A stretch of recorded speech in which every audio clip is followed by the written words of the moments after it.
Hello everyone, my name is Yaseen. I'm a dental student and a content creator. This video I'll be showing you how you can study less and score more on your exam. During middle school, high school, and my first 2 years of university, I used to be the student who studies the most out of everyone. But the problem is I rarely had good marks on my exams. I actually didn't even do that great academically. Therefore, most of the time I felt so freaking drained and I actually started hating studying and school overall. You see, schools never really teach you how to actually study. All they do is give you just a bunch of information and tell you to understand and memorize it and do good on your exam. We also as humans, we have this conception that the more time and effort we put into something, the better the result will be. But that doesn't really apply to everything, especially when it comes to school. So in this video, I'll be showing you the 5 methods I used to double my grades while having a bunch of free time. To give you an idea of how much my grades improved over the last year, during my first 2 years of dental school, my average grade was 6.5 out of 10, which is equals to almost 2.5 GPA, I guess. Now after a year, I have an average grade of 9.5 out of 10, which is equal to around 4.0 GPA. I guess it's a good improvement. So the first thing I did to improve my grades and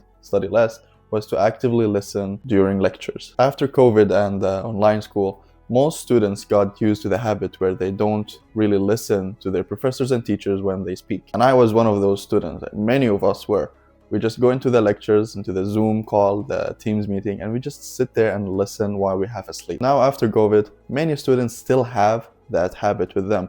So when they go to the lecture, they don't really listen to the professor when they speak. But why is it actually important to listen? Most of the time, professors will mention stuff about the upcoming exam, what to focus on, what to ignore, and how will the exam look like. Another thing with active listening is that you can use that time to actually study. You don't have to go home and relearn everything from zero. Also, when it comes to professors and teachers, it's important to ask them questions when you feel confused about the exam or the paper handed. For example, after the professor is done with their lecture, you can go up to them and ask them, how will the exam look like? What should I focus on? And how can I get a high grade on this exam? And this is something you really should be doing because, first of all, you will get the information you need to ace that exam. Also, the professors will see how motivated you are as a student. Now, so the second thing I did was to only take notes when I needed to. I see many students just take notes for every single course they have. So I'm going to give you 2 scenarios where in one of them, I will take notes for that course, and another one, I wouldn't. Let's say, for example, I have an exam in a subject. The material I need to study is all gathered in the PowerPoint slides provided by the professor. I don't need to read any books or read articles or watch YouTube. Everything is gathered in the PowerPoint slides. Also, these slides, they look okay. They have pictures, they have titles, they're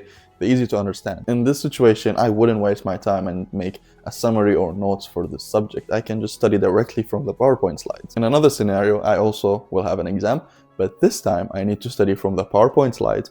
I need to read the books, I need to read articles, and I need to watch YouTube. So the amount of information I need to study, understand, memorize is just scattered everywhere. In this situation, it would be actually dumb for me not to make summaries and notes for that course because I will save much time and it'll be easier for me to study everything from just one place. Now, to create or not create notes and summaries, it's really dependent on the student and the course, but all I want you to understand from this method is just be aware when it's a waste of time and when it's not to take notes and summaries. My third point in this video will be to learn from your mistakes. I know how boring it is. It's something you probably hear everywhere, but to learn from your mistake as a student is actually really, really important. If you get a bad grade on an exam or a paper you handed in, all you need to do is go to your professor who graded it and ask them for a detailed feedback. This way you will understand the mistakes you made and hopefully you will do better on the finals or the next time you take an exam in that same course. Also, if you get a bad grade or failed an exam, it's usually one of 2 things. Either you didn't understand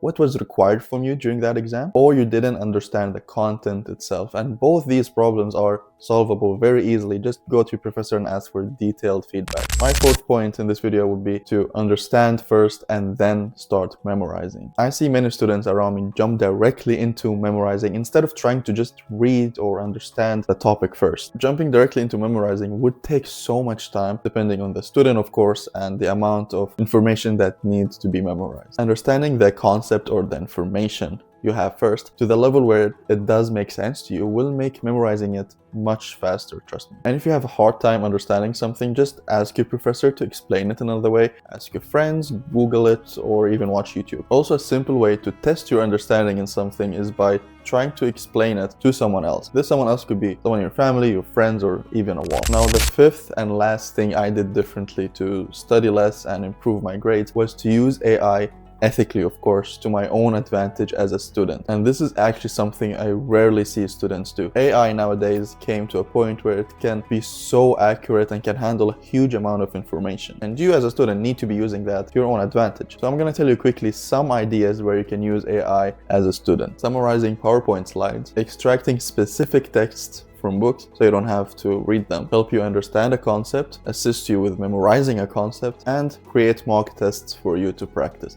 I mean, there's no limit what AI can do these days. If you want me to make a separate video on how I use ChatGPT as a student, just let me know in the comments and I will make sure to deliver. Now that I've said everything, I hope you found all or even some of these points helpful to you. But before I end this video, I want you to understand something. Studying is a skill. It's something you need time to develop. And the top students you see in your class, they're not smarter than you, they just have the skill of learning. I wish you all a great day. Goodbye.